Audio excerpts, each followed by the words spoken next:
ಕುಷ್ಟಗಿ ನಗರದ ಕೃಷಿ ಕ್ಷೇತ್ರದಲ್ಲಿ ಸಾಧನೆ ಮಾಡಿರುವ ದೇವೇಂದ್ರಪ್ಪ ಬಳ್ಳೂಟಗಿ ಅವರಿಗೆ ರಾಯಚೂರು ಕೃಷಿ ವಿಶ್ವವಿದ್ಯಾಲಯವು ಗೌರವ ಡಾಕ್ಟರೇಟ್ ಪದವಿಯನ್ನು ನೀಡಿ ಗೌರವಿಸಿದೆ. ಕುಷ್ಟಗಿ ತಾಲೂಕಿನ ಪ್ರಗತಿಪರ ರೈತರಾದ ದೇವೇಂದ್ರಪ್ಪ ಬಳ್ಳೂಟಗಿ ಇವರು ಕೃಷಿ ಕ್ಷೇತ್ರದಲ್ಲಿ ಮಾಡಿರುವ ಸಾಧನೆ ದೊಡ್ಡದಾಗಿದೆ ಹಾಗೂ ರಾಷ್ಟ್ರೀಯ ದಾಳಿಂಬೆ ಬೆಳೆಗಾರರ ಸಂಘದ ರಾಷ್ಟ್ರೀಯ ಉಪಾಧ್ಯಕ್ಷರಾಗಿರುವ ಇವರಿಗೆ ಡಾಕ್ಟರೇಟ್ ಪದವಿ ಪ್ರದಾನ ಮಾಡಿರುವುದು ಸಂತಸವನ್ನು ತಂದಿದೆ. ಕುಷ್ಟಗಿ ತಾಲೂಕಿನ ಕೆ ಗೋನಾಳ್ ಗ್ರಾಮದ ಇವರು ರೈತಾಪಿ ಕುಟುಂಬದಿಂದ ಬಂದವರಾಗಿದ್ದಾರೆ. ಇವರು ಓದಿದ್ದು ಕೇವಲ 10ನೇ ತರಗತಿವರೆಗೆ ಮಾತ್ರ. ಆದರೂ ಕೂಡ ಇವರ ಸಾಧನೆ ಮಾಡಿರುವುದು ಅಮೋಘವಾಗಿದೆ ಎಂದರೆ ತಪ್ಪಾಗಲಿಕ್ಕಿಲ್ಲ. ತಮ್ಮ ಕುಟುಂಬದ ಸದಸ್ಯರನ್ನು ಕೂಡ ಇವರು ಭೂತಾಯಿಯ ಸೇವೆಯಲ್ಲಿ ತೊಡಗಿಸಿಕೊಂಡಿರುತ್ತಾರೆ. ಇಂತಹ ಸಾತ್ವಿಕ ಬದುಕನ್ನು ಸಾಗಿಸುತ್ತಿರುವ ಡಾಕ್ಟರ್ ದೇವೇಂದ್ರಪ್ಪ ಬಳ್ಳೂಟಗಿ ಅವರಿಗೆ ನಮ್ಮ ವಾಹಿನಿಯಿಂದ ಹೃದಯಪೂರ್ವಕ ನಮನಗಳನ್ನು ಸಲ್ಲಿಸುತ್ತಿದ್ದೇವೆ. ಇದು GM ನ್ಯೂಸ್ ಕುಷ್ಟಗಿ. ಗೌರವ ಡಾಕ್ಟರೇಟ್ ತಮಗೆ ಸಿಕ್ಕಿರೋದಕ್ಕೆ ತಮಗೆ ಹೇಗೆ ಅನಿಸ್ತಾ ಇದೆ ಸರ್? ತಾವು ಎಕ್ಸ್ಪೆಕ್ಟ್ ಮಾಡಿದ್ರೆ ಹೆಂಗ? ಇದು ಅನರಿಕ್ಷಿತ. ಇದು ನನಗೇನು ಗೊತ್ತಿಲ್ಲ. ನನಗೆ ಶನಿವಾರ ದಿವಸ 24ನೇ ತಾರೀಕಿನ ದಿವಸ 5:15 ಫೋನ್ ಮಾಡ್ತೀವಿ ಯೂನಿವರ್ಸಿಟಿನಿಂದ. ನಾವು ರಾಯಚೂರು ಯೂನಿವರ್ಸಿಟಿಯವರಿಗೆ ನಿಮ್ಮನ್ನ ಡಾಕ್ಟರೇಟ್ಗೆ ಆಯ್ಕೆ ಮಾಡಲಾಗಿದೆ, ಅದಕ್ಕೆ ನೀವು 26ಕ್ಕೆ ಬರಬೇಕು ಅಂತ ಹೇಳಿ. ನನಗೆ ಯಾರಿಗಿರಿ ನಾನು ದೇವೇಂದ್ರ ಬೋಟಿಗೆ ಹೋದಲ್ರಿ ನೀವು? ಹೌದ್ರಿ, ನಾನೇ ಬೋಟಿಗಿದ್ದೆ, ನಿಮ್ಗೆ ಆಯ್ಕೆ ಮಾಡಲಾಗಿದೆ. ನನಗೆ ಶಾಕ್ ಆಯ್ತು, ಆಶ್ಚರ್ಯ ಆಯ್ತು. ಏನೋ ಶ್ರಮೆ ಅಂತ. ಅಂದ್ರೆ ಇದು ನಮಗ ಸಲಿದ್ದಲ್ಲ, ಇದು ಇಡೀ ನಮ್ಮ ರೈತರಿಗೆ ಡಾಕ್ಟರೇಟ್ ಕೊಟ್ಟಗತಿ ಇದು. ಯಾಕಂದ್ರೆ ಇದು ರಾಯಚೂರು ಯೂನಿವರ್ಸಿಟಿಯಲ್ಲಿ 14 ಘಟಕೋತ್ಸವ ಆದ್ರೂ ಫಸ್ಟ್ ಟೈಮ್ ರೈತರಿಗೆ ಕೊಡ್ತಾ ಇರೋದು. ಅದು ನನಗೆ ಕೊಟ್ಟದ್ದು ನನ್ನ ಪುಣ್ಯ ಅಂತ ಹೇಳ್ತಾ ಇದ್ದೇನೆ. ಅದಕ್ಕೆ ಈ ನಮ್ಮ ತಾಲೂಕಿನ ಅಥವಾ ನಮ್ಮ ರಾಜ್ಯದ ರೈತರ ಆಶೀರ್ವಾದದಿಂದ ನನಗೆ ಸಿಕ್ಕತ್ತೆ ಅಂತ ನಾನು ಬಯಸ್ತಾ ಇದ್ದೀನಿ. ಈ ಒಂದು ಕೃಷಿ ಕಡೆ ತಾವು ಮುಖ ಮಾಡೋಕೆ ಮುಂಚೆ ತಮ್ಮ ಕಾಯಕ ಏನಾಗಿತ್ತು ಸರ್? ತಾವೇನ್ ಮಾಡ್ಕೊಂಡಿದ್ರು? ನಾನು ನಾನು ರೈತ ಮನೆಯಲ್ಲಿ ಹುಟ್ಟಿದಂತವನು ಮೊದಲೇ. ಅದು ಸಣ್ಣ ಹಳ್ಳಿ, ಕೆ ಗೋನಾಳ್ ಅಂತ ಹೇಳಿ ಸಣ್ಣ ಹಳ್ಳಿಯಲ್ಲಿ ಒಂದು 70-80 ಮನೆ ಇದ್ದಂತ ಊರಲ್ಲಿ ಹುಟ್ಟಿದಂತವನು. ನಮ್ಮ ತಂದೆ ತಾಯಿ ಎಲ್ಲರೂ ಒಕ್ಕಲ್ತನ ಮನೆತನದವರು. ಅವಾಗ ನಮ್ಮ ಮನೆತನದಲ್ಲಿ ಸ್ವಲ್ಪ ಬಡತನ ಪರಿಸ್ಥಿತಿ. ನಾನೇ 7 ಮಂದಿ ನಾವು ಅಣ್ಣ ತಮ್ಮ, 5 ಮಂದಿ ಗಂಡ್ಮಕ್ಳು, 2 ಹೆಣ್ಮಕ್ಳು, ನಾನೇ ಹಿರಿಯ ಮಗ. ಹಿಂಗಾಗಿ ನಾನು ಅವಾಗ ಬೇರೆ ಬೇರೆ ಬೇಲಿ ಬೀಸ್ಕೊಂಡಿದ್ದೀವಿ ಅಥವಾ ಬೇರೆ ನಾನು ಸಣ್ಣ ಕಿರಾಣಿ ಮಾಡ್ಕೊಂಡು, ಅದೇ ರೀತಿಯಾಗಿ ಒಬ್ಬ ಕಾಂಟ್ರಾಕ್ಟ್ ಕಡೆ ಮಿಸ್ತ್ರಿ ಕೆಲಸಕ್ಕೆ ಸೇರ್ಕೊಂಡು ಮುಂದೆ ಏನಾಯ್ತಪ್ಪ ಅಂದ್ರೆ ಕ್ಲಾಸ್ 1 ಕಾಂಟ್ರಾಕ್ಟರ್ ಆಗಿ ಅಪ್ಪರ್ ಕೃಷ್ಣ ಅಂತ ಪ್ರಾಜೆಕ್ಟ್ ನಲ್ಲಿ ಒಳ್ಳೆ ಕೆಲಸ ಮಾಡಿ ಒಂದು ಒಳ್ಳೆ ಹೆಸರು ತಗೊಂಡಿವಿ. ಆ ಟೈಮ್ನಲ್ಲಿ ಮುಂದೆ ಕುಷ್ಟಗಿ ಬಂದಾಗ ಕುಷ್ಟಗಿಯಲ್ಲಿ ಟೆಂಡರ್ ಅದು ಹುಲಿಯಾಪುರ ಕೆರಿ ಕಾಲುವೆ, ಆಮೇಲೆ ಇಲ್ಲಿ ಬಿಲ್ಡಿಂಗ್ಸು ನನಗೆ ಟೆಂಡರ್ ಅದು. ಅವಾಗ ಕುಷ್ಟಗಿ ಬಂದೆ ನಾನು 1981 ಕುಷ್ಟಗಿ ಬಂದಾಗ. ಅವಾಗ ನಾವು ಕಾಂಟ್ರಾಕ್ಟ್ ಒಳಗೆ ನಾನು ಇದ್ದೆ. ಅವಾಗ ನನಗೆ ಪರಿಚಯ ಆದಂಥವ್ರು, ನನ್ನ ದೋಸ್ತಿ ಆದಂಥವ್ರು ಶಿವಸಂಗಪ್ಪ ಗಡಕೋಟೆ ದಿವಂಗತ XMLA ಹೊಂದ. ನಿಜವಾಗ್ಲೂ ಗ್ರೇಟ್ ಅಂತವ್ರು ಸಿಗೋದಿಲ್ಲ, ಮುಂದೂ ಸಿಗೋದಿಲ್ಲ, ಇನ್ನೂ ಇಲ್ಲ ಅಂತ ಹೇಳ್ತಾ ಇದ್ದೀನಿ. ಅವರು ದೋಸ್ತಿಯಿಂದ ನಾನು ಮತ್ತೆ ಅವ್ರು ಇಲ್ಲಿ ದಾಳಂಬರಿ ಮಾಡಿದ್ರು. 500 ರೂಪಾಯಿ ಎಕರೆ ತಗೊಂಡು 40 ಎಕರೆ ದಾಳಂಬರಿ ಮಾಡಿದ್ರು ಗಣೇಶ್ವರದಲ್ಲಿ. ಅವಾಗ ನನಗೂ ನೀವು ಯಾಕೆ ಮಾಡಬಾರ್ದು ಅಂತ ಹೇಳಿ ಅವ್ರು ಪ್ರೋತ್ಸಾಹ ಕೊಟ್ರು. ಅವಾಗ 13 ಎಕರೆ ನಾನು ಅದು 3,000 ರೂಪಾಯಿಗೆ 30,000 ರೂಪಾಯಿಗೆ 13 ಎಕರೆ ಲ್ಯಾಂಡ್ ತಗೊಂಡಿದ್ದೆ, ಖರಾಬ್ ಲ್ಯಾಂಡ್ ಅನ್ನು ತಗೊಂಡು. ಅವಾಗ ಅವ್ರ ಪ್ರೇರಣೆಯಿಂದ ಒಂದು 3 ಎಕರೆ ದಾಳಂಬರಿ ಹಚ್ಚಿದ್ವಿ. 3 ಎಕರೆ ದಾಳಂಬರಿ ಹಚ್ಚಿದಾಗ ನನಗೆ 87ನೇ ಇಸ್ವಿಯಲ್ಲಿ 50,000 ರೂಪಾಯಿ ಬಂತು, 1987ರಾಗ. ಅವಾಗ ನನಗಂತೂ ಕಾಂಟ್ರಾಕ್ಟ್ಗಿಂತ ದೊಡ್ಡ ಲಾಭ ಐತಲ್ಲಪ್ಪ, ಇದು ಕಾಂಟ್ರಾಕ್ಟರ್ದು ಇಲ್ಲ ಅಂತೇಳಿ ಅವಾಗ ಅದು ರುಚಿ ಎತ್ತಿ ಮತ್ತೆ 13 ಎಕರೆ ತಗೊಂಡಿದ್ದೆ. 13 ಎಕರೆ ದಾಳಂಬರಿ ಮಾಡಿದ್ವಿ. ಮತ್ತೆ 3 ಲಕ್ಷ ರೂಪಾಯಿ ಬಂತು. 3 ಲಕ್ಷ ರೂಪಾಯಿ ಬಂದಿ ಅಂದ್ರೆ ನನಗೆ ಉತ್ಸವ ಬಂತಲ್ಲ. ಅವಾಗ ಕಾಂಟ್ರಾಕ್ಟ್ ಬಗ್ಗೆ ನನಗೆ ಅಲಕ್ಷ ಆಯ್ತು. ಅವಾಗ ಏನಾಯ್ತಪ್ಪ ಅಂದ್ರೆ ಅದೇ ಭೂಮಿ ಕೊಟ್ಟು ಅವಾಗ 6,000-7,000 ಎಕರೆ ಜಮೀನು, ಇಲ್ಲಿ ಒಂದು 200 ಎಕರೆ ಜಮೀನು ಆಯ್ತು ನನಗೆ. ಬಂದಾಗಲ್ಲ ತಗೊಂತ ಹೋಗಿ. ಹಿಂಗಾಗಿ ನಂದು ಮುಂದೆ 150 ಎಕರೆ ದಾಳಂಬರಿ ಆಯ್ತು. ದಾಳಂಬರಿ ಆದ ಮಾರ್ಕೆಟ್ ಪ್ರಾಬ್ಲಮ್ ಆಗೋದು. 10 ರೂಪಾಯಿ ಕೆಜಿ ದಾಳಂಬರಿ ಆಗೋದು ಗಣೇಶ್ವರಕ್ಕೆ, ಮಾರ್ಕೆಟ್ ಇಲ್ಲ. ಅವಾಗ ನಾವು ಏನ್ ಮಾಡಿದ್ವಿ, ಅದಕ್ಕೆ ಒಬ್ಬರು ಬೆಳೆದ್ರಪ್ಪ ಅಂದ್ರೆ ಮಾರ್ಕೆಟ್ ಬಹಳ ತೊಂದರೆ ಆಗುತ್ತೆ. ಈಗ 4 ಅಂಗಡಿ ಹೆಚ್ಚಾದ್ರೆ ವ್ಯಾಪಾರ ಕಡಿಮೆ ಆಗುತ್ತೆ, 4 ಮಂದಿ ಒಳ್ಳೆ ರೈತರು ಹೆಚ್ಚಾದ್ರೆ ವ್ಯಾಪಾರ ರೈತರಿಗೆ ಲಾಭ ಆಗುತ್ತೆ. ಹಂಗ ನಾವೇನ್ ಮಾಡಿದ್ವಿ, ಬಾರಾಮತಿ ಇಲ್ಲಿಂದ ಇರ್ಬೋದು, ಆಮೇಲೆ ಪೂನಾ ಯೂನಿವರ್ಸಿಟಿ ಇರ್ಬೋದು, ರಾಹುಲ್ ಯೂನಿವರ್ಸಿಟಿ ಇರ್ಬೋದು, ರಾಯಚೂರು ಯೂನಿವರ್ಸಿಟಿ ಇದೆಯಲ್ಲ ಅವಾಗಿನ್ನು, ಧಾರವಾಡ ಯೂನಿವರ್ಸಿಟಿ ಇರ್ಬೋದು, ಎಲ್ಲ ಸೈಂಟಿಸ್ಟ್ಗಳು ಕರೆಸೋದು, ಕಾರ್ಯಾಗಾರ ಮಾಡೋದು, ಹಿಂಗ ಹಾರ್ಟಿಕಲ್ಚರ್ ಬಗ್ಗೆ ಜನರಲ್ಲಿ ಒಂದು ಪ್ರೋತ್ಸಾಹ ತುಂಬೋದು, ಒಂದು ಅಭಿರುಚಿ ಹಚ್ಚಿದ್ವಿ. ಈ ರೀತಿ ಅವ ಮಾಡಿ ನಾವು ಅಂಬರೀಷ್ ಹತ್ರ ನಾವು ಸ್ನೇಹಿತರ ಅವರು ನಾವು ಕುಡ್ಕೊಂಡು ಸಾಕಷ್ಟು ಕಾರ್ಯಾಗಾರಗಳು ಮಾಡಿದ್ವಿ. ಅವಾಗ ಏನಾಯ್ತು, ರೈತರನ್ನು ಪ್ರೇರಣೆ ಬಂದು ನಿಮ್ಮಲ್ಲಿ ನಮ್ಮ ಕುಷ್ಟಗಿ ತಾಲೂಕಿನಲ್ಲಿ 5,000 ಹೆಕ್ಟರ್ ದಾಳಂಬರಿ ಆಯ್ತು. ಇದು ನಮ್ಮ ಅವಾಗ ನಾವು ಮಾರ್ಕೆಟಿನ ಬಗ್ಗೆ ಕಲ್ಕತ್ತಾಕ್ಕೂ ಆದ್ವಿ, ದೆಹಲಿಗೂ ಆದ್ವಿ. ಅವಾಗ ಕಲ್ಕತ್ತಾಕ್ಕೆ ಹೋದಾಗ ಮೂರ್ಛೋ ಬಜಾರ್ ಕಲ್ಕತ್ತಾದಲ್ಲಿ ಹೋದಾಗ ನಾವು ದಾಳಂಬರಿ ಕಳಿಸ್ತಾ ಇದ್ವಿ. ಅವಾಗ ನಾವು ದೋತ್ರದಿಂದ ಅಡ್ಡಾಡಿದಾಗ ಕೌನ್ ಸಹಾಯ ಅನ್ಬೇಕು, ಕನ್ನಡ ಸಹಾಯ ಅನ್ಬೇಕು, ಕಾಯ ಆಯ್ತೇನು ಅನಾರು ಬಗೆ ಸಹಾಯ ಅಂತ ಹಿಂಗಾಗಿ ಪರಿಚಯ ಮಾಡಿಕೊಂಡು ಮುಂದೆ ನಮ್ಗೆ ಏನಾಯ್ತಂದ್ರೆ ಒಂದು ವರ್ಷದಲ್ಲಿ ಇಲ್ಲಿ ಕುಷ್ಟಗಿ ಎಕ್ಸ್ಪೋರ್ಟರ್ಸು ಬಂದ್ರು, ಆಮೇಲೆ ಖರೀದಿದಾರರು ಬಂದ್ರು, ಆಮೇಲೆ ಮಡ್ರಾಸ್ಲಿಂದ ಚೆನ್ನೈಲಿಂದ ಅಲ್ಲಿ ಖರೀದಿದಾರ ಬಂದ್ರು, ಇಲ್ಲಿ ಆಫೀಸ್ ಮಾಡ್ಕೊಂಡು ಇಲ್ಲಿ ಅವ್ರೆಲ್ಲ ತಗೊಂಡು ಅವರು ಸಹಿತ ದಾಳಂಬರಿ ಮಾಡಿದ್ರು. ಇದು ಬದಲಾವಣೆ ಇದೆ. ಆ ತಾಗಿಂದ ನಮಗ ಮುಂದೆ ಏನಾಯ್ತಪ್ಪ ಅಂದ್ರೆ ನನಗೆ ಅವಾಗ 50 ಲಕ್ಷ ರೂಪಾಯಿ ಬರ್ತಂದ್ರೆ 60-70 ಲಕ್ಷ ಬರ್ಬೇಕು.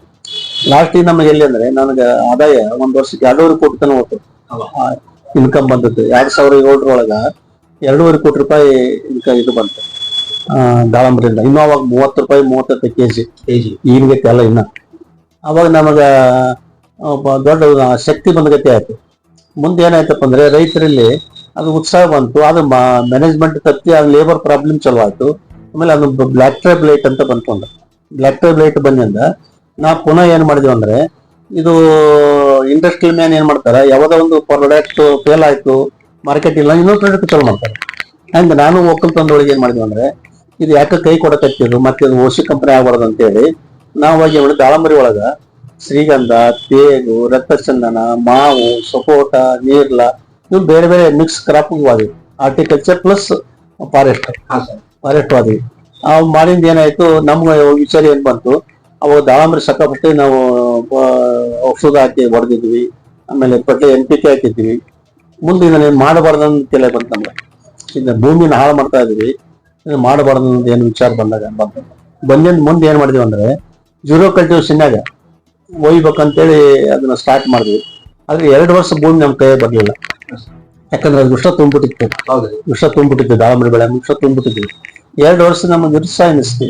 ಅವಾಗ ಆದಾಯನೂ ತಪ್ಪಿ, ನಮಗ ಬರ್ತಕ್ಕಂಥ ದುಡ್ಡು ತಪ್ಪಿ. ಆಮೇಲೆ ಅದಕ್ಕೆ ನಾವು ಜೀರೋ ಕಲ್ಟಿವೇಶನ್ ಮಾಡೋದ್ರಿಂದ ಆದಾಯನೂ ಕಡಿಮೆ ಆಯ್ತು. ಅವಾಗ ಏನಪ್ಪಾ ನಾನು ತಪ್ಪು ಮಾಡಿದೆ ಅಂತ ವಿಚಾರ ಬರಕತ್ತಿತ್ತು. ಆದ್ರೂ ಆತ್ಮಸ್ಥೈರ್ಯ ಮಾಡ್ಲೇಬೇಕನ್ನೋ ಛಲದಿಂದ ಕಂಟಿನ್ಯೂ ಮಾಡಿದಾಗ 2-3 ವರ್ಷದ ಭೂಮಿ ಒಳ್ಳೆ ಫಲವತ್ತಿ ಬರಕತ್ತಿ. ಮುಂದೆ ಏನಾಯ್ತು, ಜೀರೋ ಕಲ್ಟಿವೇಶನ್ ಒಳಗ ಇವತ್ತು ನಾವು ಕಸ ತೆಗಿಯಂಗಿಲ್ಲ, ಗೊಬ್ಬರ ಹಾಕಂಗಿಲ್ಲ, ಔಷಧ ಹೊಡೆಯಂಗಿಲ್ಲ, ಏನೂ ಇಲ್ಲ. ಇವತ್ತು ಒಂದು ಎಕರೆದಲ್ಲಿ ಒಂದು 150-145 ತೇಗ್ ಐತೆ, 300 ಶ್ರೀಗಂಧ ಐತೆ, 30 ಸಪೋಟ, ಮಾವು ಇವೆಲ್ಲ ಅದಾವೆ. ಈ ರೀತಿಯಾಗಿ ನಮಗೆ ಆಮೇಲೆ ಅದ್ರ ಈಗ ಕಸ್ಟಲ್ ಆಪಲ್ ಹಾಕಿರ್ತೀವಿ. ಏನು ಈ ರೀತಿ ನಮಗೇನೈತಪ್ಪ ಅಂದ್ರೆ 1 ಎಕರೆದೊಳಗ 25 ವರ್ಷಕ್ಕೆ ಬೇಕು. ಶ್ರೀಗಂಧ ಆಯ್ತು, ತೇಗ್ ಆಯ್ತು, ಒಂದು 25 ವರ್ಷ ಬೇಕು. 25 ವರ್ಷಕ್ಕೆ ಕಡಿಮೆ 1 ಕೋಟಿ ರೂಪಾಯಿ ಆದಾಯ ಬರಬೇಕು. ಆಮೇಲೆ ಪ್ರತಿ ವರ್ಷ ನಮಗೇನಪ್ಪ ಅಂದ್ರೆ ಈ 30,000 ರೂಪಾಯಿ ರೀಸಾಗಿ ನಾವು ನಮ್ಮ ಉದ್ದೇಶ ಏನೈತಪ್ಪ ಅಂದ್ರೆ 1 ಎಕರೆ ಜೀರೋ ಕಲ್ಟಿವೇಶನ್ 1 ಲಕ್ಷ ರೂಪಾಯಿ ವರ್ಷ ಆದಾಯ ಬರಬೇಕು. 1 ಕೋಟಿ ನಮ್ಗೆ ಒಂದು FD ಬಂದಗತಿ ನಮಗೆ 20 ವರ್ಷ ಆದಾಯ ಬರಬೇಕು. ಅಂದಾಗ ಮಾತ್ರ ರೈತ ಸದೃಢ ಆಗ್ತಾನೆ. ಈ ರೀತಿ ನಾವು ಬರೀ ನಮ್ಮ ಪ್ರಾಕ್ಟಿಕಲ್ ಆಗಿ ಥಿಯರಿ ಅಲ್ಲ, ಪ್ರಾಕ್ಟಿಕಲಿ ಮಾಡಿದ್ವಿ. ಈಗ ಏನಾಗೈತೆ ನಮ್ಮಲ್ಲಿ ಅಂದ್ರೆ ಎಲ್ಲಾ ಗಿಡಗಳನ್ನು ಇವತ್ತು ತೇಗಿನ ಗಿಡ ಬೆಳೆದು ನಿಂತ್ಕೊಂಡಾವ. ಆಮೇಲೆ ಆಲ್ರೆಡಿ ಈಗ ನಾವು ಶ್ರೀಗಂಧ ಸ್ವಲ್ಪ ಕಟಿಂಗ್ ಮಾಡಿದ್ವಿ. ಕಟಿಂಗ್ ಮಾಡಿ ಅದರದ್ದು ದುಡ್ಡು ನೋಡಿದ್ವಿ ನಾವು ಏನ್ರಿ. ಆಮೇಲೆ ಈಗ ರಕ್ತಚಂದನ ಇದಾಗುತ್ತೆ. ಈ ರೀತಿಯಾಗಿ ಏನಾಗಿದೆ ನಮಗೊಂದು ಹೊಲದಲ್ಲಿ ಏನಿಲ್ಲ 1 ಎಕರೆ ನಮ್ಗೆ 1 ಕೋಟಿ ರೂಪಾಯಿ ಆದಾಯ ಅಂತ ಬಿದ್ದೈತಿ. ಈಗ ನಮ್ಗೆ 30,000 ರೂಪಾಯಿ ರೀಚ್ ಆಗಿದೆ ವರ್ಷಕ್ಕೆ ಜೀರೋ ಕಲ್ಟಿವೇಶನ್ ಖರ್ಚು ಇಲ್ದಾನೆ. ನಂದೇನ್ ತೇರಿ ಐತಂದ್ರೆ 1 ಎಕರೆದಾಗ 1 ಲಕ್ಷ ರೂಪಾಯಿ ಬರ್ಬೇಕದ ಆದಾಯ. ಜೀರೋ ಕಲ್ಟಿವೇಶನ್ 1 ಆದಾಯ ಬರಬೇಕು, ಪ್ಲಸ್ ಒಂದು 25 ವರ್ಷಕ್ಕೆ FD ಬಂದಗತಿ 1 ಕೋಟಿ ರೂಪಾಯಿ ಬರಬೇಕು. ಈ ಟೈಪಿನ ವ್ಯವಸ್ಥೆ ಮಾಡೋದು ಸಕ್ಸಸ್ಫುಲ್ ಆಗಿದೆ. ಅದಕ್ಕೆ ಮತ್ತೆ ಏನ್ ಮಾಡಕತ್ತೀವಿ ಅಂದ್ರೆ ಇದ್ರೊಳಗೆ ಈಗ 4 ಹೋದ ವರ್ಷ ಕಾಫಿ ಟ್ರಯಲ್ ಮಾಡಿದೆ. ಕಾಫಿ ಕಾಯಿ ಬಿಟ್ಟತೀವಿ. ಆಮೇಲೆ ಏಲಕ್ಕಿ ಹಾಕಿ, ಅದರಲ್ಲಿ ಏಲಕ್ಕಿ ಸಕ್ಸಸ್ ಆಗೈತೆ. ಆಮೇಲೆ ಈಗ ಅಡಿಕೆ ಟ್ರಯಲ್ ಮಾಡಿದ್ದೆ. ಅದಕ್ಕೆ ಈಗ ಒಳ್ಳೆ ಏನ್ ಮಾಡೋದ್ರಲ್ಲಿ ಆದ್ರೆ ಇದ್ರೊಳಗನ ಗಿಡದೊಳಗನ ಅಡಿಕೆ ಮಾಡಕತ್ತೀವಿ, ಕಾಫಿ ಮಾಡಕತ್ತೀವಿ. ಇವೆಲ್ಲ ಆದಾಯ ಸೇರಿದಪ್ಪ ಅಂದ್ರೆ ನಾವು 1 ಲಕ್ಷ ರೂಪಾಯಿ ನಾವು ರೀಸ್ ಆಗ್ಬೋದು ಅಂತ ನನ್ನ ಆಸೆ ಇತ್ತು. ಅದಕ್ಕೆ ನಮ್ಮಲ್ಲಿ ಬೆಳೆಯಲಾರ್ದಂತ ಬೆಳೆಯೆಲ್ಲ ಬೆಳಿಲಿಕ್ಕೆ ನಮ್ಮ ತಲೆ ತುಂಬಿದ್ದು ಏನಂದ್ರೆ ಪಾಸಿಟಿವ್ ನೆಗೆಟಿವ್ ಬಹಳ ಐತಿ ನಮ್ಮಲ್ಲಿ. ಅದು ಆಗೋದಿಲ್ಲ ಹಾ. ಈಗ ಒಬ್ಬ ಆಗೋದಿಲ್ಲ ಅಂದ್ರ ಈಗ ಅಂಬಿಗಲ್ಲಿ ಹುಡುಗ ಅಡ್ಡಾಡಕ್ಕಾಗ್ಲಾಡ್ಕೊಂಡು ಅಲ್ಲೇ ಅಂಬಿಗಲ್ಲಿ ಇರ್ತಾನೆ. ಏನ್ ಅವ್ನು ಬೀಳ್ತಾನೆ ಹೇಳ್ತಾನೆ ಮ್ಯಾಗ ಎದ್ದು ಹೋಗ್ತಾನ. ಅಂದ್ರೆ ಅವ್ನ ಮಗುವಿಗೆ ನಾ ಎದ್ದು ಓಡ್ಬೇಕನ್ನೋ ಆಸೆ ಐತಂದಾಗ ನಮ್ಗೆ ಯಾಕೆ ಇಲ್ಲಿ ಛಲ ಇಲ್ಲ? ಅದಕ್ಕೆ 13 ಎಕರೆಯಿಂದ ಈಗ ಸೇರಿಸ್ಕೊಂಡು ದೇವೇಂದ್ರಪ್ಪ ಎಷ್ಟು ಎಕರೆ ತನಕ ತಾವು ಇದ್ದೀರಿ ಮತ್ತು ಯಾವ್ಯಾವ ಬೆಳೆಗಳನ್ನು ಈಗ ಅದು ನಾವು 5 ಮಂದಿ ಕೃಷಿ ಪಾಲನೆ ಮಾಡಿದ್ರೆ ಇವತ್ತಿನ ನಾವು 5 ಮಂದಿ ಅಣ್ಣ ತಮ್ಮ ಬ್ರದರ್ಸ್. ಅವ್ರೆಲ್ಲರಿಗೂ ಜಮೀನ್ ಬಿಟ್ಟು ಕೊಟ್ಟು ಇವತ್ತು ನಾನು 120 ಎಕರೆ ಜಮೀನ್ ಐತಿ. ಇವತ್ತು 120 ಎಕರೆ 0 ಡಿವಿಷನ್ ಮಾಡಕತ್ತೀನಿ ಇವತ್ತು ದಿವಸ. ಅದಕ್ಕೆ ಇವತ್ತು ನಾವೇನ್ ತಿಳ್ಕೊಂಡ್ವಿ ಅಂದ್ರೆ ನೌಕರಿ ಮಾಡಿದ್ರೆ ನಮ್ಗೆ ಆದಾಯ ಬರ್ತದೆ ತಿಳ್ಕೊಂಡ್ವಿ. ಆದ್ರೆ ಇವತ್ತು ಯುವ ಪೀಳಿಗೆಗೆ ಒಂದು ನಾನು ವಿನಂತಿ ಮಾಡಿ ಕೊಡ್ತಾ ಇದ್ದೀನಿ, 2 ಎಕರೆ ಜಮೀನು ಸಾಕು ನಮಗೆ. 2 ಎಕರೆ ಜಮೀನು ಅಂದ್ರೆ ಕೋಟ್ಯಾಧೀಶ. ಆಮೇಲೆ ಅದರಲ್ಲಿ 2 ಎಕರೆದಲ್ಲಿ 1-2 ಹಸು, ಈಗ ಅಗ್ರೋ ಫಾರೆಸ್ಟ್ ಪ್ಲಸ್ ಹಾರ್ಟಿಕಲ್ಚರ್ ಈ ಟೈಪ್ ಮಾಡಿದ್ರಪ್ಪ ಅಂದ್ರೆ ನೀವು ಹೆಂಗ ನೌಕರದಾರಿ ಪೆನ್ಷನ್ ಸಿಗುತ್ತೆ ಹಂಗ ನಮಗೆ ಪೆನ್ಷನ್ ಸಿಗ್ತೈತೆ, ನಮ್ಗ ಊಟ ಮಾಡ್ಲಿಕ್ಕೆ ಸ್ವಚ್ಛವಾದ ಆಹಾರನೂ ಸಿಗುತ್ತೆ. ಏನ ಅದಕ್ಕೆ ದಯಮಾಡಿ ವಿನಂತಿ ಮಾಡಿಕೊಡ್ತಾ ಇದ್ದೀನಿ, ಯಾರು ನೌಕರಿ ಸಿಕ್ಕಿಲ್ಲ ಅಂತ ಹೇಳಿ ಭೂಮಿ ಮಾರಿ ಇನ್ನೊಂದಕ್ಕೆ ಹೋಗೋದ್ಬಾಡ್ರಿ. ಅದಕ್ಕೆ ಭೂಮಿನ ದಯಮಾಡಿ ಯಾರ ರೈತನು ಭೂಮಿ ಮಾರಬಾಡ್ರಿ. ಯಾಕಂದ್ರೆ ಭೂಮಿ ಇವತ್ತು ಮಾರಿದ ಭೂಮಿ ತಗೊಳಕ್ ಆಗಲ್ಲ, ಸಿಗೋದಿಲ್ಲ. ಆ ದೃಷ್ಟಿಕೋನ ಏನಪ್ಪ ಅಂದ್ರೆ ಯುವ ರೈತರಿಗೆ ಯುವಕರಿಗೆ ಏನ್ ಹೇಳ್ತಾ ಇದ್ದೀನಿ ಅಂದ್ರೆ, ನೀವು 2 ಎಕರೆ ಜಮೀನು ಇದ್ರು ನೀವು ನಿಮ್ ಜಮೀನಲ್ಲಿ ಈ ಟೈಪ್ ಏನಾದ್ರು ಮಾಡಿದ್ರಪ್ಪ ಅಂದ್ರೆ ನೀವು ಎಲ್ಲರಿಗಿಂತ ಮೇಲಾಗಿ ನೀವು ಕಾರಿನಲ್ಲಿ ಅಡ್ಡಾಡುವ ಅಂತ ಹೇಳ್ತಾ ಇದ್ದೀನಿ. ಈ ಗೌರವ ಮುಂಚೆ ಕೂಡ ತಮ್ಗೆ ಯಾವ್ಯಾವ ಪ್ರಶಸ್ತಿಗಳು ತಮ್ಮನ್ನು ಹುಡುಕಿಕೊಂಡಿದೆ ಸರ್ ಈ ಹಿಂದೆ? ಧಾರವಾಡ ಯೂನಿವರ್ಸಿಟಿಯವರು ಶ್ರೇಷ್ಠ ಕೃಷಿಕ ಅಂತ ಕೊಟ್ಟರು. ಆಮೇಲೆ ದೆಹಲಿಯಿಂದ ಇದು ಮಾಡಿದ್ರು. ಆಮೇಲೆ ಬೇರೆ ಬೇರೆ ಪ್ರೈವೇಟ್ ಕೊಟ್ಟರು. ಆಮೇಲೆ 2013 ನನ್ನ ಒಂದು ಮರಿಲಾರದಿಂದ ಅಂದ್ರೆ ನಮ್ಮ ಅಬ್ದುಲ್ ಕಲಾಂ, ರಾಷ್ಟ್ರಪತಿ ಅಬ್ದುಲ್ ಕಲಾಂ ಅವರು ನನಗೆ ಶ್ರೇಷ್ಠ ಇದು ರೈತ ವಿಜ್ಞಾನಿ ಅಂತ ಅವಾರ್ಡ್ ಮಾಡಿದ್ರು. ಇದೇ ರಾಯಚೂರು ರೈತ ವಿಜ್ಞಾನಿ ಅಂತ ಹೇಳಿ ಅಬ್ದುಲ್ ಕಲಾಂ ಅವರು ಯೂನಿವರ್ಸಿಟಿ ಒಳಗ ರೈತ ವಿಜ್ಞಾನಿ ಅಂತ ಹೇಳಿ ಮಾಡಿ ನನಗೆ 50,000 ರೂಪಾಯಿ ಬಹುಮಾನ ಕೊಟ್ಟು ಅವಾಗ ಪ್ರಶಸ್ತಿ ಕೊಟ್ಟಿದ್ರು. ಅವಾಗ ಅಬ್ದುಲ್ ಕಲಾಂ ಸಾಹೇಬ್ರು ನನಗಳು 5 ನಿಮಿಷ ಮಾತಾಡಿದ್ರು. ಅವರೇ ಪ್ರಶಸ್ತಿ ಕೊಟ್ಟು ಇದೆ ಪ್ರಶಸ್ತಿ ಕೊಟ್ಟರು. ಅದು ನನ್ನ ಮರೆಯಲಾರದಂತ ಘಟನೆ. ನಾನು ಯಾಕೆ ಅಂತ ಮಹಾತ್ಮರು ಕೂಡ ನನಗೆ 5 ನಿಮಿಷ ಮಾತಾಡಿದ್ನಲ್ಲ ನಾನು. ಅವಾಗಲಿಂದ ಏನಂದ್ರೆ ಇನ್ನೂ ಜಾಸ್ತಿ ಶಕ್ತಿ ಬರ್ತಾನೆ ಒಕ್ಕಲ್ತನ ಬಗ್ಗೆ ಇನ್ನೂ ಜಾಸ್ತಿ ಬರ್ತದೆ. ಯಾಕಂದ್ರೆ ನಾನು ಕಾಂಟ್ಯಾಕ್ಟ್ ಮಾಡ್ತೋಗಿದ್ದೆ ಅಂದ್ರೆ ನಾನು ದುಡ್ಡು ಕಳಿಸ್ಬೋದಾಗಿತ್ತು. ಆದ್ರೆ ನೆಮ್ಮದಿ ಕಳಿಸ್ತಿದ್ದಿಲ್ಲ. ಆಮೇಲೆ ನಾನು ಇಷ್ಟು ಜನರು ಕೂಡ ನಾನು ಬೆಳ್ಕೊಳ್ತಿದ್ದಿಲ್ಲ. ಇಷ್ಟೊಂದು ಭೂಮಿನೂ ಗಳಿಸೋಕೆ ಸಾಧ್ಯ ಆಗ್ತಿದ್ದಿಲ್ಲ. ಅದಕ್ಕೆ ನನಗೇನಂದ್ರೆ ಒಂದು ಮುಟಿಗೆ ಮಣ್ಣಲ್ಲಿ ಕೋಟ್ಯಾನುಗಟ್ಟಲೆ ಇವದಾವು ಅಣುಗಳದಾವು. ದೊಡ್ಡ ಶಕ್ತಿ ಐತಿ ಭೂಮಿಯಲ್ಲಿ. ನಾವು ಹುಟ್ಟೋದನ್ನು ಈ ಭೂಮಿಯಲ್ಲಿ ಹುಟ್ಟಿವಿ, ಹೋಗೋದನ್ನು ನಾವು ಭೂಮಿಯಾಗ ಹೋಗ್ತೀವಿ. ಇಂಥ ನಡುವೆ ಬಂದ ನಮ್ಮ ಜೀವನ ಆ ಭೂಮಿ ತಾಯಿ ಸೇವೆ ಮಾಡಿದ್ವಪ್ಪ ಅಂದ್ರೆ, ಆ ಪರಿಸರ ನಾವು ಬೆಳೆಸಿದ್ವಿ ಅಂದ್ರೆ, ಈಗ ಪರಿಸರ ಬೆಳೆಸಿದ್ರೆ ಒಳ್ಳೆ ನಮ್ಗೆ ಗಾಳಿ ಸಿಗ್ತೈತೆ.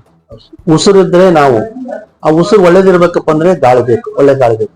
ಅದಕ್ಕೆ ಗಿಡ ಮರ ಬೆಳೆಸ್ಬೇಕು. ಆಮೇಲೆ ಬದುಕಬೇಕಂದ್ರೆ ನೀರ್ ಬೇಕಂದ್ರೆ ನಾವು ಜಲ ರಕ್ಷಣೆ ಮಾಡಬೇಕು. ಈಗ ಎಕ್ಸಾಂಪಲ್ ಇಲ್ಲಿ ನೆಸೆಸಿಟಿಯಲ್ಲಿ ನಾವು ನೀವೆಲ್ಲರೂ ಕೂಡಿ ಉಸಿರು ಕೂಡಿ ಮಾಡೋದ್ರಿಂದ ಇವತ್ತು ಕೃಷಿಗೆ ಎಲ್ಲ ಬೋರ್ನಲ್ಲಿ ನೀರದ ಈ ಸುತ್ತಮುತ್ತ ರೈತರಿಗೆ ಬಹಳಷ್ಟು ಸಹಾಯ ಇದೆ, ಅಂತರ್ಜಲ ಹೆಚ್ಚಾಗೈತೆ. ಅದಕ್ಕೆ ನಮ್ಗೇನಂದ್ರೆ ಪರಿಸರ ಇರ್ಬೇಕಂದ್ರೆ ನಾವು ಗಿಡಗಳು ಬೆಳೆಸಬೇಕು. ಆಮೇಲೆ ನೀರಿನ ಅಂತರ್ಜಲ ವೃದ್ಧಿ ಮಾಡಬೇಕು. ಆದ್ರೆ ರೈತರಿಗೆ ಅಂತ ಒಳ್ಳೆ ಆಹಾರ ಕೊಡಬೇಕು. ವಿಷಮುಕ್ತ ಆಹಾರ ಕೊಟ್ಟಿರಪ್ಪ ಅಂದ್ರೆ ಒಳ್ಳೆ ಸಮಾಜ ಬೆಳಿತೈತೆ, ನಾವು ಆರೋಗ್ಯದಿಂದ ಇರ್ತೀವಿ. ಇದು ನನ್ನ ಅನಿಸಿಕೆ. ಸರ್, ತಾವು ದಾಳಿಂಬ್ರೆ ಈ ಕುಷ್ಟಗಿ ತಾಲೂಕಿನಲ್ಲಿ ಬೆಳೆಯಲಿಕ್ಕೆ ತಾವೇ ಪ್ರಮುಖ ಕಾರಣರು. ಆಮೇಲೆ ಈ ತಾಲೂಕು ಮಟ್ಟದಿಂದ, ಜಿಲ್ಲಾ ಮಟ್ಟದಿಂದ, ರಾಜ್ಯ ಮಟ್ಟದಿಂದ ಮತ್ತು ರಾಷ್ಟ್ರೀಯ ಮಟ್ಟದವರೆಗೂ ಇದರಲ್ಲಿ ತಾವು ಹೆಸರು ಗಳಿಸಿದ್ರಿ. ರಾಷ್ಟ್ರೀಯ ಮಟ್ಟದ ಒಂದು ತಾವು ಕಾರ್ಯಾಗಾರದಲ್ಲಿ ಕೂಡ ಭಾಗವಹಿಸಿದ್ರಿ. ಅದ್ರ ಬಗ್ಗೆ ಏನ್ ಹೇಳಕ್ ಬಯಸ್ತೀರಿ? ಅದು ನನಗೆ ಶರದ್ ಪವಾರ್ ಅವರು ಮಂತ್ರಿಗಳಿದ್ರು, ಅಗ್ರಿಕಲ್ಚರ್ ಮಂತ್ರಿ ಇದ್ರು ಕೇಂದ್ರದ. ಅವರು ಎಷ್ಟು ನಾನು ಪ್ರೀತಿ ಕಾಣ್ತಿದ್ರು ಅಂದ್ರೆ, ಶರದ್ ಅಗ್ರೋ ಇಂಡಸ್ಟ್ರಿಯಿಂದ ಮಾಡಿದ್ರು ಬಾರಾಮತಿಯಲ್ಲಿ. ನಾನು ಒಂದೊಂದ್ರೆ ಡೈರೆಕ್ಟರ್ ಅಂತ ತಗೊಂಡಿದ್ರು. ಅವಾಗ ಬ್ಲಾಕ್ಟರ್ ಬ್ಲೈಟ್ ಬಂದ ಹೊತ್ನ್ಯಾಗ ಒಂದು ಕಮಿಟಿ ಮಾಡಿದ್ರು. ಅವರು ನೀವ್ ಏನ್ ಮಾಡ್ತಾರೆ ಮಾಡ್ರಪ್ಪ, ಆದ್ರೆ ನಾನು ದುಡ್ಡು ಕೊಡ್ತೇನೆ ಅಂತ ಹೇಳಿ. ಆ ಕಮಿಟಿ ನಮ್ಮ ಮೆಂಬರ್ 5 ಜನರು, ನಾನು ಒಬ್ಬ ಮೆಂಬರು. ಮಾಡಿದಾಗ ನಾವು ಇಷ್ಟು ಅವಾಗ 50,000 ರೂಪಾಯಿ ಖರ್ಚು ಅಂತ ಮಾಡಿದ್ವಿ ಒಂದು ಎಕರೆಗೆ. ಇವತ್ತು ಅದು ಬಹಳಷ್ಟು ಖರ್ಚು ಮಾಡಕತ್ತಾರೆ. ಅವಾಗ ಮಾಡಿದಾಗ ನಾ 25,000 ರೂಪಾಯಿ ಕೊಡ್ತಂತ ಅವತ್ತು ಅಲೌನ್ಸ್ ಮಾಡಿದ್ರು ನಮ್ಗೆ. ನಾವು ಕಮಿಟಿಯವರು ವರದಿ ಕೊಟ್ಟಾಗ ಏನ್ ನನ್ ಖುಷಿ ಕೊಡ್ತ ಅಂತವ್ರು ನನ್ನ ಕಮಿಟಿ ಒಳಗ ಮಾಡಿದ್ರಲ್ಲ ಅಂತ ಅವ್ರು ಕುಂತು ನಾವು ಇದು ಮಾಡಿದ್ವಲ್ಲ, ಅಷ್ಟು ನನ್ನ ಪ್ರೀತಿನ ಕಾಣ್ತಾ ಇದ್ರು. ಅದಕ್ಕೆ ನನಗ ಒಕ್ಕಲ್ತನ ಇಷ್ಟೆಲ್ಲ ನನ್ನ ಕೊಡುಗೆ ಕೊಟ್ಟೈತೆ. ಈ ಒಕ್ಕಲ್ತನ ಇಲ್ಲ, ಇದು ಕೊಟ್ಟಿದ್ ನಾನು ಒಕ್ಕಲ್ತನದಿಂದ. ಆ ದೃಷ್ಟಿಕೋನದೊಳಗೆ ಹೇಳ್ತಾರೆ, ಒಕ್ಕಲ್ತನದೊಳಗ ಗೌರವ ಐತಿ, ಒಕ್ಕಲ್ತನದೊಳಗ ಅನ್ನ ಐತಿ, ಒಕ್ಕಲ್ತನದೊಳಗ ಏನಪ್ಪಾ ನಮ್ಮ ಬದುಕೈತೆ. ಏನ್ ಅದಕ್ಕ ಯಾರು ಒಕ್ಕಲ್ತನ ಮಾಡ್ತಾರೋ ನಿಜವಲ್ಲ ಅವನು ಗ್ರೇಟ್. ಏನ್ ಆದ್ರೆ ಇವತ್ತೇನಾಗೈತೆ ಅಂದ್ರೆ ನಾವು ಬಣ್ಣದ ಬದುಕಿಗೆ ನಾವು ಮಳ್ಳಾಗತ್ತೀವಿ, ಬಣ್ಣದ ಬಳಕೆಗೆ. ಆಮೇಲೆ ಹಣದಿಂದ ಬೆನ್ನ ಹತ್ತೀವಿ, ನಮಗ ಹಣ ಬರಂಗಿಲ್ಲ. ಏನ್ ಹಣ ನಾವು ಊಟ ಉಣ್ತೀವಿ, ನಾವು ಉಣ್ಬೇಕಾದ್ರೆ ಅನ್ನನ ಬೇಕು, ಅನ್ನ ಬೆಳಿಬೇಕಾದ್ರೆ ರೈತನ ಬೇಕು. ಆ ದೃಷ್ಟಿಕೋನದಾಗ ಏನಪ್ಪಾ ಅಂದ್ರೆ ಒಂದು ರೈತನ ಬದುಕು ಶ್ರೇಷ್ಠವಾದಂತ ಬದುಕು, ಸ್ವಚ್ಛವಾದಂತ ಬದುಕು. ಆ ಬದುಕು ನಾವು ಹಾಕೊಂಡು ಅಂದ್ರೆ ನಿಜವಾಗ್ಲು ಯಾರು ಸಂತರು ಯಾರು ಇಲ್ಲ, ರೈತ ಆದಂತವನ ಸಂತ ಅಂತ ತಿಳ್ಕೊಂಡಿದ್ವಿ. ಸರ್, ವೃತ್ತಿಯೊಂದಿಗೆ ಕೂಡ ತಾವು ಕೃಷಿ ಜೊತೆಗೆ ರಾಜಕೀಯದಲ್ಲಿ ಕೂಡ ಗುರುಸ್ಕೊಂಡಿದ್ರಿ ಸರ್. ಯಾವ ರೀತಿ ಬ್ಯಾಲೆನ್ಸ್ ಮಾಡ್ತೀರಿ ಸರ್ ನೀವು ಎರಡನ್ನ? ರಾಜಕೀಯ ನನಗೆ ಮೊದಲು ನನಗೆ ದೊಡ್ಡ ಆಸೆ ಇತ್ತು. ಲಂಚ ರಹಿತವಾಗಿ ಆದಂತ ನಾನು ತಾಲೂಕು ಮಾಡಬೇಕು ಕುಷ್ಟಗಿಗೆ ನನಗೆ ಆಸೆ ಇತ್ತು. ಅವಾಗ ನನಗ ಯಾವುದೇ ಒಬ್ರು ಪಕ್ಷದಿಂದ ಟಿಕೆಟ್ ಕೊಡ್ಬೇಕಾದ್ರ 5 ಲಕ್ಷ ರೂಪಾಯಿ ಬಿ ಫಾರ್ಮಿಗೆ ಕೇಳಿದ್ರು. ಮೆರಿಟ್ ಸೀಟು ಕೊಡಂಗಿಲ್ಲ ಅಂತ ಹೇಳಿದೆ ನಾನು. ಅಂದ್ರೆ ನನ್ನ ಉದ್ದೇಶ ಅಂದ್ರೆ ನಾನು ಫಸ್ಟಿಗೆ ದುಡ್ಡು ಕೊಡ್ತೇನೆ, ನಾನು ಭ್ರಷ್ಟ ಆಗ್ಬೇಕಾಗ. ಅದಕ್ಕೆ ಆ ಬದುಕು ನಾನು ಬ್ಯಾಡ ಅಂತ ಹೇಳಿ, ಇಲ್ಲ ನಾ ಎಂದೋ MLA ಆಗ್ಬೋದಾಗಿತ್ತು. ಅಷ್ಟು ಜನರ ಪ್ರೀತಿ ಇರ್ತಾಯಿತ್ತು. ಆದ್ರೆ ನನಗೆ ಆ ಬದುಕು ಇತ್ತಿತ್ಲಾಗ ಹಣದ ಮೇಲಿಂದ ಏನು ರಾಜಕೀಯ ಓಡಕತ್ತಿ, ಅದಕ್ಕೆ ಅದು ನನಗೆ ಅದ್ರ ಬಗ್ಗೆ ಗೌರವ ಕಳ್ಕೊಂಡೀನಿ. ರಾಜಕೀಯ ಬಗ್ಗೆ ಗೌರವ ನನಗಿಲ್ಲ. ಏನು ಕೃಷಿಯಲ್ಲೇ ತಾವು ಖುಷಿಯಲ್ಲಿ ನಾನು ಮುಂದುವರೆದು ನನಗೆ ಖುಷಿ ಅಂದ್ರೆ ನನಗೆ ಸಂತೋಷ ಆಗುತ್ತೆ. ರಾಜಕೀಯ ಅಂದ್ರೆ ನೋವಾಗುತ್ತೆ. ಯಾಕಂದ್ರೆ ರಾಜಕೀಯದಲ್ಲಿ ಏನಂದ್ರೆ ಮಾತು ಒಂದ್ ಕಡೆ ಇರುತ್ತೆ, ನಡೆ ನುಡಿ ಅದಕ್ಕೊಂದು ಸಂಬಂಧ ಇಲ್ಲ ರಾಜಕೀಯದೊಳಗೆ. ನಮ್ಮದು ಒಂದೇ ನಡೆ ಮನೆ ನಾವು. ಯಾಕಂದ್ರೆ ನಾನು ತಾಲೂಕಾ ಪಂಚಾಯತ್ ಮೆಂಬರ್ ಆಗಿ ನೋಡಿನಿ, ಮುನ್ಸಿಪಾಲಿಟಿ ಅಧ್ಯಕ್ಷ ಆಗಿ ನೋಡಿನಿ, 2 ಪಾರ್ಟಿ ಅಧ್ಯಕ್ಷ ಆಗಿ, ನಾನು ಕಾಂಗ್ರೆಸ್ ಅಧ್ಯಕ್ಷನಾಗಿನಿ, ಬಿಜೆಪಿ JDU ಅಧ್ಯಕ್ಷನಾಗಿ ಇದೀನಿ ನಾನು. ಆದ್ರೆ ಇಲ್ಲಿ ಕುತ್ಕೊಂಡು ಹೇಳ್ತೀನಿ, ಯಾರ್ದು ಒಂದು ಪೈಸಾ ನೋಡಿಲ್ಲ ನಾನು. ಪೈಸಾ ನೋಡಿಲ್ಲ, ಅಧ್ಯಕ್ಷನ ಪೈಸಾ ನೋಡಿಲ್ಲ. ಅಧಿಕಾರಿಗಳು ನಾನು ಕೇಳ್ತಾ ಇದ್ರು, ಅಲ್ಲಿ ಯಾವ್ದೋ ಫಂಕ್ಷನ್ ಬರ್ರಿ ಅಂತ. ಇಲ್ಲ, ನನ್ನ ತಿಂಡಿ ಮಾಡಕತ್ತೀನಿ ಅಂದ್ರೆ ಯಾರು ಬರಬಾರ್ದು, ಯಾರು ಅವಶ್ಯಕತೆ ಇಲ್ಲ ಅಂತ ಹೇಳ್ತೀನಿ. ಅವ ನನ್ನ ದಾಮ ನನಗ ದೇವ್ರು ಹಂಗ ಕೊಡ್ತಿದ್ದ. ನನ್ಗ ಒಂದು 10 ಲಕ್ಷ ರೂಪಾಯಿ ಬೆಳೆ ಬರ್ತಂದ್ರ 25 ಲಕ್ಷ ರೂಪಾಯಿ ಆಗೋದು. ನಾನು ಅವ್ರಿಗೆ ಕೈ ಇಟ್ಬೇಕು ನಾನು. ಹಿಂಗಾಗಿ ನಾನು ಅವಾಗ ಏನಾದ್ರೂ ನಾನು ರಾಜಕೀಯಕ್ಕೆ ರೊಕ್ಕ ಚೆಲ್ಲ ಬದಲು ನಾನು ಇಂದಿಟ್ ಭೂಮಿ ತಗೋ ಇನ್ನೂ 100 ಎಕರೆ ಜಮೀನು ತಗೋಬೋದಾಗಿತ್ತು. ಅದಕ್ಕೆ ಆ ದೃಷ್ಟಿ ನೋಡ್ಕೊಂಡು ನನಗೆ ಏನ್ ಅನಿಸ್ತೆ, ಒಂದು ಪಾಠ ಕಲಿಸ್ತೇನೆ ಅಂದ್ರೆ ರಾಜಕೀಯ ಹೋಗಿ ಪಾಠ ಏನ್ ಕಲಿಸ್ತೇಪ್ಪ ಅಂದ್ರೆ, ಇದ್ರಾಗ ಏನಪ್ಪಾ ಅಂದ್ರೆ ಒಳ್ಳೆ ಜನರಿಗೆ ಬೆಲೆ ಇಲ್ಲ, ರಾಜಕೀಯದೊಳಗೆ ಒಳ್ಳೆ ಜನರಿಗೆ ಬೆಲೆ ಇಲ್ಲ, ಆಮೇಲೆ ನಿಯತ್ತಿಗೆ ಬೆಲೆ ಇಲ್ಲ, ಆಮೇಲೆ ಇದು ಹಣಕಾಸಿನಿಂದ ರಾಜಕೀಯ ಓಡಕತ್ತೈತೆ. ಆ ದೃಷ್ಟಿಕೋನದೊಳಗ ಜಾತಿಯಿಂದ ಓಡಕತ್ತೈತೆ. ಅದಕ್ಕೆ ನಾವು ಜಾತಿ ರಹಿತವಾದಂತ ಸಮಾಜ ಕಟ್ಟಬೇಕು ನನ್ನ ಆಸೆ ಐತಿ. ಈ ದೃಷ್ಟಿಕೋನದೊಳಗ ಆಮೇಲೆ ನನಗ ಅದಕ್ಕೆ ತದ್ದುರ್ದ ಆಯ್ತು. ಹಿಂಗಾಗಿ ರಾಜಕೀಯದಾಗ ಅದೀವಿ, ಆದ್ರೆ ಇಲ್ಲಂತ ಗದೀವಿ, ಸನ್ಯಾಸಿದ್ದ ಗದೀವಿ. ಇದು ನಾ ಹೇಳ ಬಯಸ್ತಾ ಇದ್ದೀನಿ. ತಾವೀಗ ಈ ಕೃಷಿ ಕ್ಷೇತ್ರದಲ್ಲಿ ತಾವು ಈಗ 24 ತಾಸು ಟೈಮ್ ಅದರಲ್ಲಿ ವ್ಯವಸ್ಥೆ ಮಾಡ್ಲಿಕ್ಕೆ ಅದು ತಮ್ಮ ಕುಟುಂಬದ ಸದಸ್ಯರದ ಹೆಂಗಿರ್ತಾರೆ? ನಿಜವಾಗ್ಲೂ ನಾನು ಪುಣ್ಯವಂತ ಆದ್ರೆ ನಾನು ಹೇಳ್ತಿ, ನಮ್ಮ ಡ್ರ್ಯಾಗನ್ ಒಂದು 2 ವರ್ಷ 3 ವರ್ಷ ಲೇಬರ್ ಸಿಗ್ಲಿಲ್ಲ. 4 ಎಕರೆ ನಾನು ಹೆಂಡತಿ ಕಸ ತೆಗೆದ್ರು. ಇವತ್ತು ನನ್ನ ಮಕ್ಕಳು, ಇವತ್ತು ನಾನು ನಮ್ಮ ಹಿರಿಯ ಮಗ BDS ಮಾಡಿ IS ಮಾಡಿದ, ವಾಜಿರಾಮ ಸಂಸದ ದೆಹಲಿಯಾಗಿದ್ದ. ಅವ್ನು ಮೇನ್ ಪಾಸ್ ಅದು ಓರಲ್ ಆಗ್ಲಿಲ್ಲ. ನಾನು ಅವತ್ತು ಹಾಲು ಕುಡ್ತೀನಪ್ಪ ಅಂತ ಹೇಳಿದೆ. ಅವ್ನು ಫೋನ್ ಮಾಡಿದಾಗ, ಅಪ್ಪಾಜಿ ಹಿಂಗಾಯ್ತು, ಮೇನ್ ಓರಲ್ ಆಗ್ಲಿಲ್ಲ ಅಂತ. ನಾನು ಹಾಲು ಕುಡ್ತೀನಿ, ಒಳ್ಳೇದು ಇಬ್ ಸಿಕ್ಕ ಫ್ಲೈಟಿಗೆ ಬಂದು ಕೊಡಿದ್ದೀನಿ. ನಾನು ಒಂದು ಹ್ಯಾಂಡ್ ಕಳ್ಕೊಂತಿದ್ದೆ, ನಿನ್ ಮನುಷ್ಯ ನೋವಾರಂತ ಓದು ಅಂತ ಹೇಳಿ ನಾನು ಬಂದ್ಬಿಡ ಅಂತ ಹೇಳಿ. ಇವತ್ತು ಮಕ್ಕಳು ಮತ್ತಿನ್ನ ರಮೇಶ್, ಇವತ್ತು ನಾವ್ ಹೇಳ್ತೀವಿ, ನೀವು ಇನ್ನೊಬ್ಬರಿಗೆ ಉಪಕಾರಿಯಾಗಿ ಜೀವನ ಮಾಡ್ಬೇಕು ಅಂತ ಹೇಳ್ತಾನೆ. ಮಕ್ಕಳಿಗೆ ಬೇರೆ ನೀವು ಗಳಿಸೋದು ನನಗೆ ಬೇಕಾಗಿಲ್ಲ, ಜನರಿಗೆ ಉಪಕಾರಿಯಾಗಿ ನೀವು ಜೀವನ, ನೀವು ಬದುಕ್ರಿ, ಜನನ ಬದುಕ್ರಿ. ಈ ಇದ್ರೊಳಗೆ ಹೋಗಂತ ನಾನು ಹೋಗ್ಬೇಕು ನನ್ನ ಆಸೆ ಇತ್ತು. ಅದು ನನ್ನ ಮಕ್ಕಳು ನೆನೆಸ್ಕೊಟ್ರೆ, ನಮ್ಮ ಸ್ವಸ್ಥರು, ನಮ್ಮ ನನ್ನ ಹೆಂಡತಿ, ಏನ್ ನಮ್ಮ ಕುಟುಂಬದ ಒಂದು ಅವರು ಪ್ರೋತ್ಸಾಹ ಇಲ್ಲ ನಾವು ಮಾಡಕ್ ಆಗುದಿಲ್ಲ. ಹಿಂಗಾಗಿ ದಿವಸ ನಾವು ಇಬ್ರು ಹೊರಕ್ ಹೋಗ್ತೀವಿ. ಈಗ 71 ವರ್ಷ ಆದ್ರೆ ನನಗೆ ಅದ್ರ ಬಗ್ಗೆ ಮುಂಚೆನೆ ಹೋಗಿ ಬಂದಿನಿ. ಮತ್ತೆ ನಾನು ಈ 71 ವರ್ಷದಲ್ಲಿ ತಾವು 21 ವರ್ಷದ ಹುಡುಗರ ತರ ಓಡಾಡಕತ್ತೀವಿ. ಅಲ್ಲ, ಅದು ಏನಂದ್ರೆ ಆ ಭೂಮಿ ನಂಬಿದರು ಯಾರು ಕೆಟ್ಟಿಲ್ಲ, ಆ ಭೂಮಿ ನಂಬರ್ ಯಾರು ಕೆಟ್ಟಿಲ್ಲ. ಅದಕ್ಕೆ ಈ ಪ್ರಕೃತಿನ ಇಷ್ಟೆಲ್ಲ ತಗೊಂಡಿವಿ ನಾವು, ಪ್ರಕೃತಿನ ಬದುಕಿವಿ. ಆ ಪ್ರಕೃತಿಗೆ ಏನ್ ಕೊಟ್ಟಿವಿ ಅನ್ನೋ ಬೇಕಲ್ಲ, ಪ್ರಕೃತಿ ಕೊಡುಗೆ ನಮಗೆ ಬೇಕಲ್ಲ. ಆಮೇಲೆ ತಂದೆ ತಾಯಿ ನಾವು ಬದುಕಿವಿ, ತಂದೆ ತಾಯಿಗೆ ಏನ್ ಕೊಟ್ಟಿವಿ ಅನ್ನೋ ಬೇಕಲ್ಲ. ಇದು ಬೇಕಾಗಿತ್ತು ಇವತ್ತು ಯುವ ಪೀಳಿಗೆ. ನಂದು ಈಗಿನ ಯುವ ಪೀಳಿಗೆಗೆ ತಾವು ಒಂದು ಒಳ್ಳೆಯ ಸಂದೇಶ ಕೊಡ್ಲಕತ್ತೀನಿ. ಯಾಕಂದ್ರೆ ಎಲ್ಲಾರು ಊರ್ ಬಿಟ್ಟು ಎಲ್ಲಾ ಬೆಂಗಳೂರು, ಬಾಂಬೆ, ಡೆಲ್ಲಿ, ಕಲ್ಕತ್ತಾ ಅಂತ ದುಡಿಲಕ್ ಹೋಗ್ತಾರೆ. ಇಲ್ಲೇ ಇದ್ದೂರಲ್ಲೇ ತಾವು ಫಲ ಅದನ್ನ ಅಭಿವೃದ್ಧಿ ಪಡಿಸ್ಕೊಂಡು ಇಲ್ಲೇ ತಾವು ಮಣ್ಣಿನ ಮಗನಾಗಿ ದುಡಿರಿ ಅಂತ ತಾವು ಹೇಳಕತ್ತೀವಿ. ನಮ್ಮ ಮನೆಯಾಗ ಪಂಚಾಮೃತ ಐತಿ, ನಮ್ಮ ಮಜ್ಜಿಗೆ ಹೇಳಕತ್ತೀವಿ. ಭೂತಾಯಿ ಏನ್ ಪಂಚಾಮೃತ ತೆಗ್ದವ, ಏನ್ 1 ಎಕರೆ ಭೂಮಿ ಇದ್ರೆ ಸಾಕು, ಅವನು ಬಡವಲ್ಲ. ಅದು ನಮಗ ಅದ್ರ ಶಕ್ತಿ ಗೊತ್ತಿಲ್ಲ. ಈಗ ಉದಾಹರಣೆ ಏನಪ್ಪಾ ಅಂದ್ರೆ, ಒಂದ್ ಪೇಟಿ ಕೊಟ್ರಪ್ಪ ಅಂದ್ರೆ ನನಗೆ ಗೊತ್ತಿಲ್ಲ, ಪೇಟಿ ಬಾರಿಸೋದ್ ನನ್ನ ಕೈ ಕೊಟ್ಟಪ್ಪ ನನಗೆ ಅದೇನ್ ಗೊತ್ತಿಲ್ಲ. ಅದೇ ಅವನಿಗೆ ಪೇಟಿ ಅವನಿಗೆ ಸಂಗೀತ ಜ್ಞಾನ ಇದ್ದರೆ ಕೊಟ್ರಪ್ಪ ಅಂದ್ರೆ ಅದನ್ನ ನಾವು ತಿಳಿತು ಹೋಗ ಅವನು ಪೇಟಿ ಬಾರಿಸ್ತಾನೆ. ಹಂಗ ಭೂಮಿದು ಮಣ್ಣಿಂದು ಯಾರಿಗ್ ಗೊತ್ತೈತೆ ಅವ್ರು ಮಾತ್ರ ಮಾಡೋ ಸಾಧ್ಯತೆ. ಅದಕ್ಕೆ ವಿದ್ಯಾವಂತರು ಬರ್ಬೇಕಾಗಿತ್ತು. ಅದಕ್ಕೆ ಇವತ್ತು ವಿದ್ಯಾವಂತರು ಬರ್ಬೇಕಾಗಿತ್ತು. ವಿದ್ಯಾವಂತರು ಒಕ್ಕಲ್ತನಕ್ಕೆ ಬಂದ್ರೆ ಬೇಕಾದ ಸಾಧನೆ ಮಾಡ್ಬೇಕು. ಅದು ಸ್ವಲ್ಪ ತಾಳ್ಮೆ ಬೇಕು. ಏನ್ ಅವ್ರು ಏನಂದ್ರೆ ನಾವು ಸ್ವಲ್ಪ ಬಟ್ಟಿ ಹೊಲಸು ಹಾಕುವಂತ ತಿಳ್ಕೊಂಡ್ರೆ ಒಕ್ಕಲ್ತನ ಆಗುದಿಲ್ಲ. ನಮ್ ಬಗ್ಲಕ್ರಂದ್ರೆ ಒಕ್ಕಲ್ತನ ಆಗುದಿಲ್ಲ. ಇವತ್ತು ನಮ್ಮ ತೋಟಕ್ಕೆ ಹೋಗಿ ಒಂದು ಗಿಡ ನಾನು ಮಾತಾಡ್ಸಲಿಕ್ಕೆ ಆಗತ್ತೆ.